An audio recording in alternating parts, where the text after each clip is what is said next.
All right, so this is a tutorial or a class for the reporting that we do in the United Methodist Church, specifically in this, where we're going to talk about charge conference reports. If you have been a Methodist for a good part of your life or for a number of years now, you're familiar with charge conference. If you've been close to a pastor, you know how time-consuming charge conference preparation can be.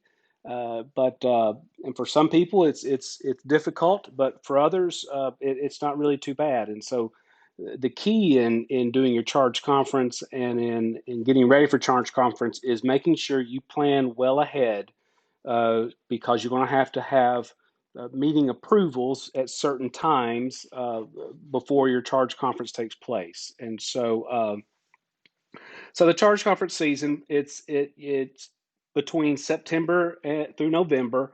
What you'll want to do is begin work as early as you can, as early as possibly July, depending on when your charge conference is scheduled, and you'll get a schedule of your charge conference from your district office. Um, in serving churches, I always tried to work as smart as I could, and so I worked to schedule meetings going backwards. And so you start with the date you've been assigned for your charge conference. Um, and then so you'll want to schedule your meetings or your certain committee meetings to take place based on when that charge conference date is. And so once you get that date, first thing you do is you want to schedule your church council meeting to take place 3 weeks before your charge conference. And you're probably thinking 3 weeks before, why so soon before, why so far away from charge conference? And that's because your DS will want all your paperwork 1 to 2 weeks before the charge conference itself. So your DS will have enough time to review the paperwork, contact you with any questions, and see kind of what may be missing and what they still need. So you want to schedule your church council will be your last meeting before charge conference, because it's at the church council where you'll have your final approvals that would take place right before the charge conference. So schedule your church council 3 weeks before charge conference, and then schedule your finance committee 2 weeks before church council. And a lot of people schedule this a week before church council, but it's safe to do 2 weeks, because finance committee, they may decide that the salary recommendations by SPR or PPR need to be reviewed a little bit more. And so you want to allow a couple of weeks for that work to take place. Hopefully everything will be fine, and they're communicating and they kind of know what's going on. But you don't want to be pushed at the last minute trying to have these meetings take place and these approvals take place if you run into a little setback. So I'm always safe in scheduling the finance committee to take place 2 weeks before church council. You'll want to schedule your SPR or PPR committee 1 week before the finance committee. It's the SPR and PPR committee that's going to recommend your compensation package, your salary, and all that to the finance committee. And so you'll want to schedule that a week before the finance committee so that they can have that, and you want to have your SPR PPR chair forward that on to the finance chair. Then you want to schedule your trustees committee 2 weeks before the SPR committee. And it could be 2 weeks or 1 week, depending on whether there is a parsonage or not. And so if you live in a parsonage, then you'll want to do this 2 weeks before SPR, because the trustees are going to work with SPR to inspect the parsonage, and it's good to have that inspection done every year. So you want to give a couple of weeks for that to take place before the SPR meeting. So schedule your trustees committee 2 weeks before SPR to deal with trustees issues and the parsonage issues. And then the nominations committee, you want to get started on your nominations. That's the first committee you should organize and get going. So you'll want to do that 8 weeks before charge conference, because depending on how many nominations you're going to have, how many people you're going to have as officers and leaders, it's going to take a period of time for that to happen. So you'll meet for the first time to kind of come up with the initial slate of names. And then after that meeting, you'll begin making calls. The committee will begin making calls to see if people will accept positions. Not everybody's going to accept them, so you're going to have to come back to the drawing board again and talk about what other names. And so you want to allow plenty of time for your nominations committee to do the work it needs to do. So I'd like to schedule that 8 weeks before charge conference.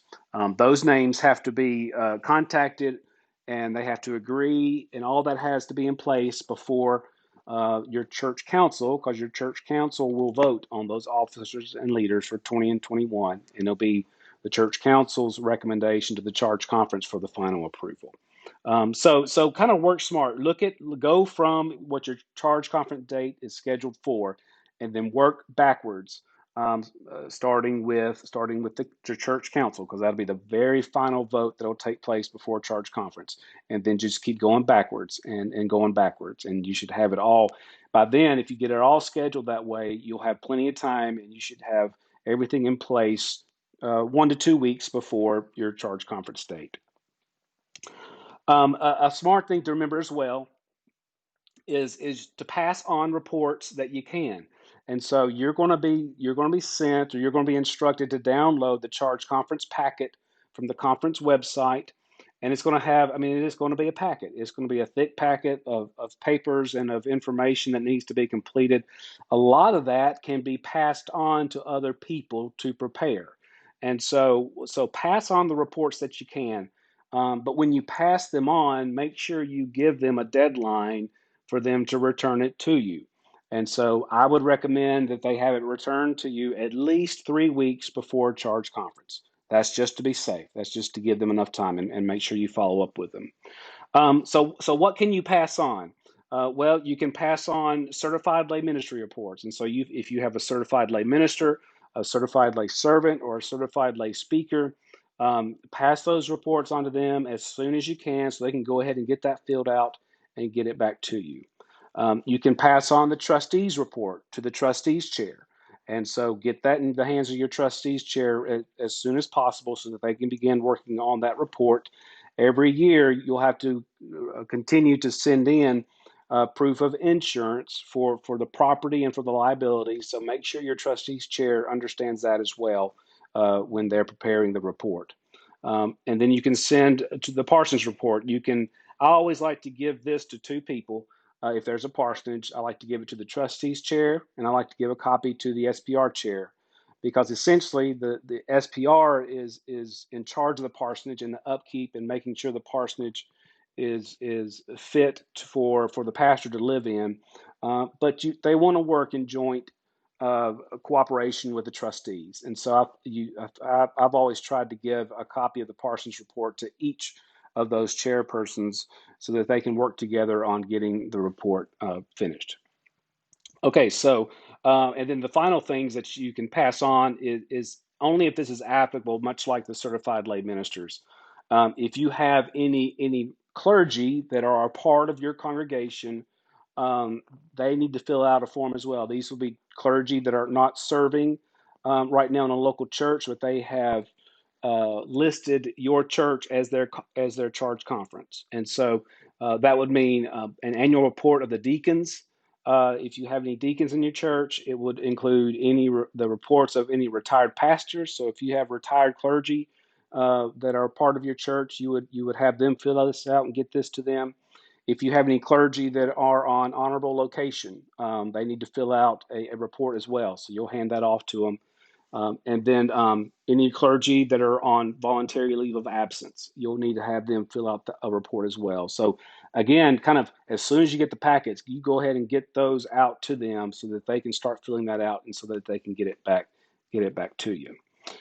So what are the reports you will be doing and that you'll need to focus on? Well, when you get the packet, the very first sheet you'll see on there is kind of the instructions. And so you'll have this instruction form where it's very easy to go in, and these are fillable forms. And as you're going through things, as you get things completed, as you get things returned, check them off as they come in, so that you'll know that they've been done and that you have them on hand. So these are all the reports that you'll have. Again, some of these you can send off to other people for them to fill out. But in the end, it is the pastor that is responsible to making sure all the reports are turned back into the church, and that the pastor turns the charge conference paperwork into the district office. And you can do that either by taking it personally to the district office, or you can send it just by electronic mail. You can attach it to an email to the district office. So you'll have your instruction sheet that's pretty self-explanatory. This is the kind of the, again, fillable forms. This is the business and the minutes of the charge conference that kind of is a quick snapshot of what all has taken place or what will take place at the charge conference. And so you'll fill out this information, and it'll kind of be towards the top of your report as well. This is a roll call that you can use these days, or this year we're having to do virtual, so these roll calls aren't really being used. But in other years, when you were meeting in person, you'll want to make sure that you have each person who participates and is at the charge conference make sure that they fill out their role. All right, so this is the officers and leaders form. Again, it's you can enter it in right here through your Adobe Reader. These are fillable forms, and as you go through your nominations and as people agree to be on certain committees or to serve in certain areas, start entering their information here and providing as much information as you can about them. Each of these individuals, each of these people are entered into the charge conference or into the conference system by your district's administrative assistant. So you want to make sure you provide all the information that they're asking, so that we'll make sure we have good contact of everyone.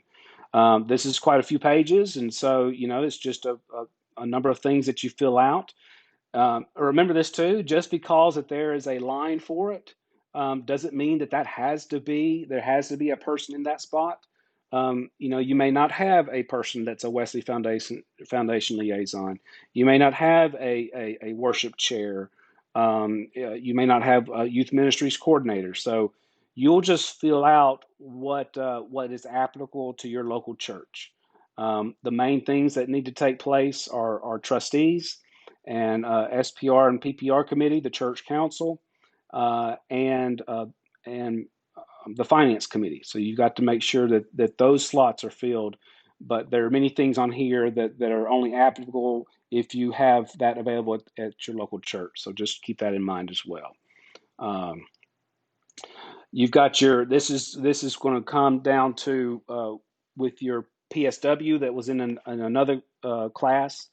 But this is your accountable expense reimbursement policy, and so you would fill this out, and then you'll enter down here the maximum reimbursement amount, and this is going to be the total number that you find for your total reimbursements. This includes your continuing education money, your annual conference expense, plus all of your reimbursable expenses for travel and such. So you'll put that total number down here and have this included in the charge conference. This is for your housing allowance resolution. This is the official document that allows the benefit that pastors receive with the IRS. And so you'll want to make sure this is filled out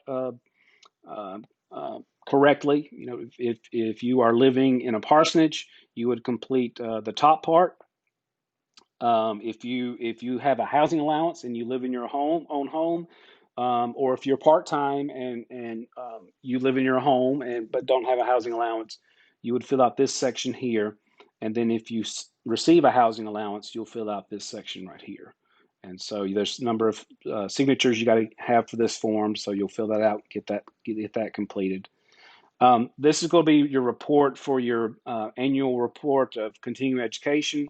So it's pretty self-explanatory, and it provides information where if you have questions of the right people to contact and how you go about getting that information. So if you have certified lay leaders, certified or lay servants, lay speakers, or lay ministers, you heard me say earlier that you would hand off those reports to them to fill out, but this needs to be completed as again, like the minutes, kind of a one shot snapshot of who the people are that we will be approving recommending, recertifying, and whatnot. So you'll need to make sure each of their names are completed on this form after they have completed their reports. High school inventory. This is, if you have a youth director, if you have somebody that oversees the youth, this is a good report to hand off to them for them to complete. They'll know more information about this than you might. And so just need to make sure that you have the inventory of your high school students for 10th, 11th, and 12th grade. Same with college. So if you have church members away at college, you want to fill out their information here.